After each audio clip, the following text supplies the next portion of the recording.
Salut tout le monde, nous voilà prêts à embarquer pour notre retour aux États-Unis. On a eu un peu peur parce que moi ça se voit pas là mais je suis bien malade et donc du coup en faisant les tests avant de partir on s'est dit ouïouïouï si j'avais le Covid.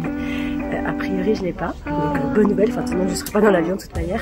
Donc voilà, on reprend l'avion, on part de Belle-Mulhouse, on s'arrête à Paris, ensuite on fait 10 heures pour aller à Atlanta et on redescend sur Tampa, Saint-Pétersbourg qui sera notre premier arrêt pour les 2 prochaines semaines.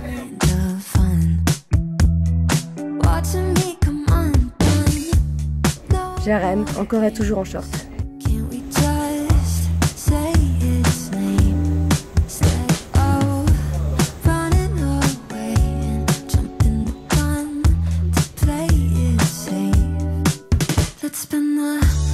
Bon Winnie, qu'est-ce qui s'est passé? L'avion il est parti sans nous? Eh oui, on est coincé. Vous voyez à notre tête, on est en forme. Je crois qu'en vrai il doit être 3 h du matin en France. Et on en est à notre 3e avion, donc là on est en escale à Atlanta. Et ce qui s'est passé c'est que, enfin comme on n'a pas la carte verte, mais on a juste la advance parole, c'est-à-dire une autorisation de voyage. Quand on a passé la frontière avec les États-Unis, ils nous ont fait attendre super longtemps pour vérifier nos papiers. Et donc du coup, le temps qu'on arrive devant le départ de l'avion pour Tampa, on a eu littéralement 2 minutes de retard et ils ont annulé nos sièges. Puis on était censé partir à 7 h et le prochain vol est à minuit. Vive les aéroports. Et surtout l'autre problème c'est qu'on avait notre réservation de voiture de location à l'arrivée et le lieu de location ferme à minuit. Donc il y a de grandes chances qu'on n'ait pas notre voiture et ils ne répondent pas. Enfin bon, il y a toujours des embrouilles quand on voyage hein, en minuit. On va voir comment ça se passe, croise les doigts.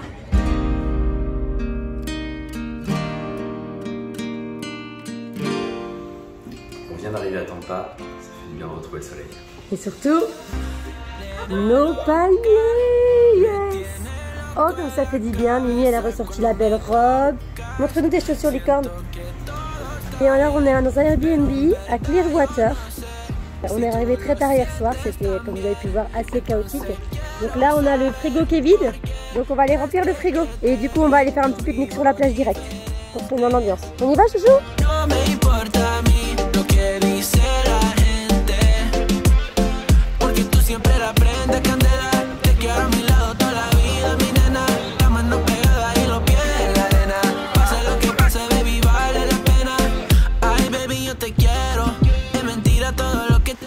C'est bien là? Ouais, ça va.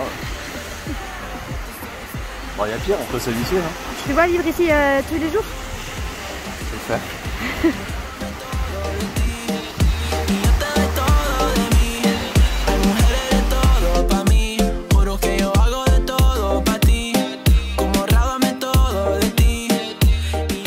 Alors maman, on fait les poubelles? Je fais pas les poubelles, je fais les restes de plage du soir.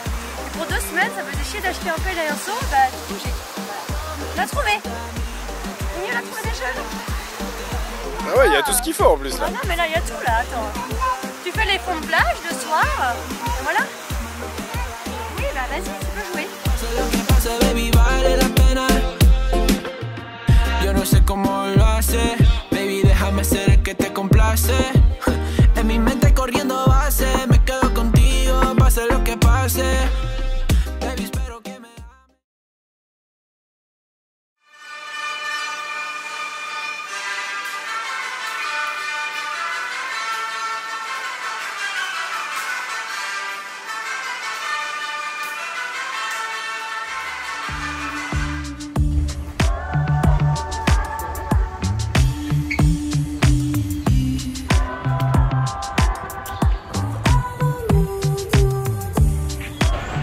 C'est quand même cool parce que dans la rue principale de Saint-Pete, il y a 2 restos français d'affilée.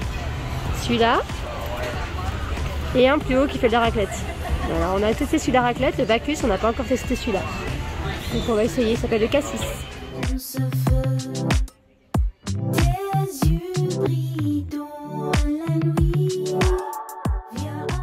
Alors nous voilà à Downtown Saint-Pete parce qu'il est temps d'attaquer les choses sérieuses parce qu'après tout on n'est pas venu là que pour revoir la mer. On est aussi venu pour vérifier si en fait Saint-Pete c'est une ville qui nous plaît et si du coup on choisit toujours de s'y installer.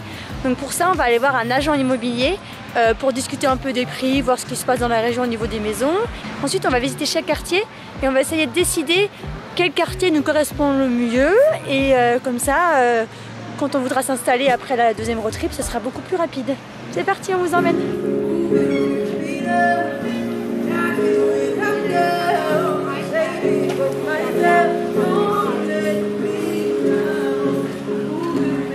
On nous a conseillé un agent immobilier qui est belge et donc qui parle français.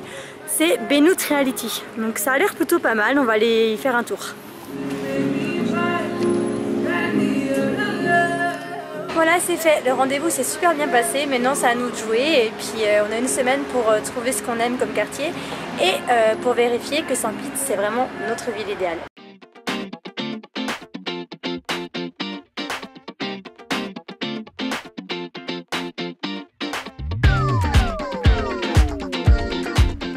Pour terminer la semaine en beauté, Mia a eu le droit de se déguiser en licorne pour le Mardi Gras de Dinéville.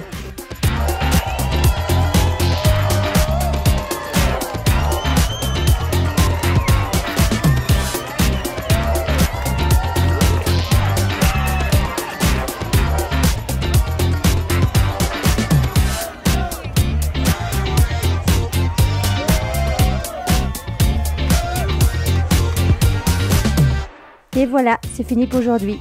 On se retrouve la semaine prochaine. On rentrera un peu plus en détail sur notre budget et surtout les quartiers que l'on recherche. Alors surtout, abonnez-vous pour être sûr de ne rien manquer.